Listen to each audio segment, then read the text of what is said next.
next day. The report was that, yes, Leslie had come through, that her lung had re-inflated. She was there with her family and friends and others who were concerned about her safety. And I will always remember walking in the room and seeing Leslie and her wanting to apologize because she had created some of these problems.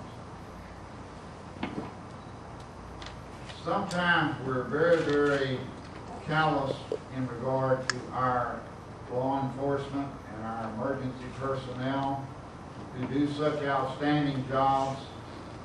Sometimes, and we're going to hear another incident tonight, they don't quite know what they're fixing to get into, but regardless, they move forward without hesitation to protect us, to assist us, and to make sure that our community is as safe as it can be. Throughout this entire ordeal, because it was an ordeal, and as I understand the medical facts without going into too much, there were additional difficulties that Officer Clonch had with her lung.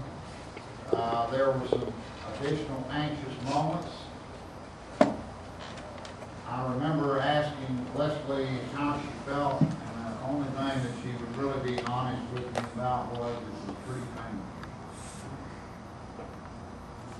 But when you see an officer like Officer Clonch lying in that hospital bed, and you realize the sacrifice that she has made, and what she was willing to do to protect all of us,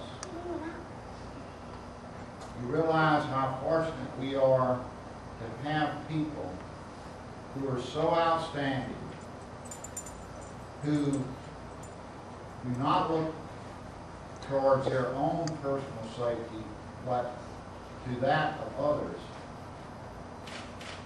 and that they're willing to go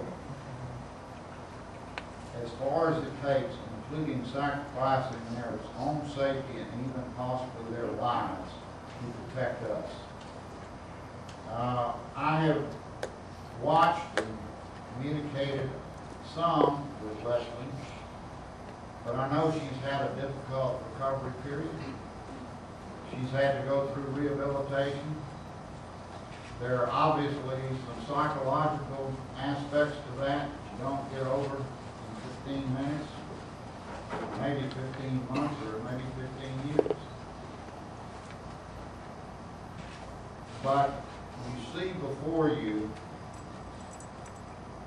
an example and an exemplary example of why we are so concerned and why we feel so highly about our emergency personnel, our police officers, our firefighters, and others, because they do things that are for all of us, and yet rarely do they ask for any type of recognition, assistance, anything that will bring special recognition to them. What they want is to be sure that this community is safe and that they are doing the job they should have done.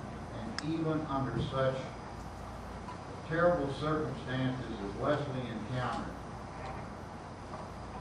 she was concerned that maybe she hadn't done everything that she could do.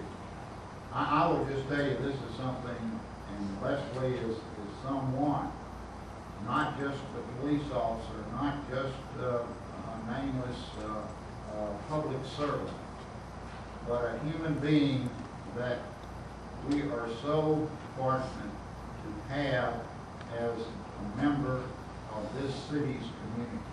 And Leslie, I just want to say, and there may be others up here who want to add, and I'm sure they can add quite eloquently. I just want to say that you have made an indelible mark on this city. You have got into the consciousness of this city.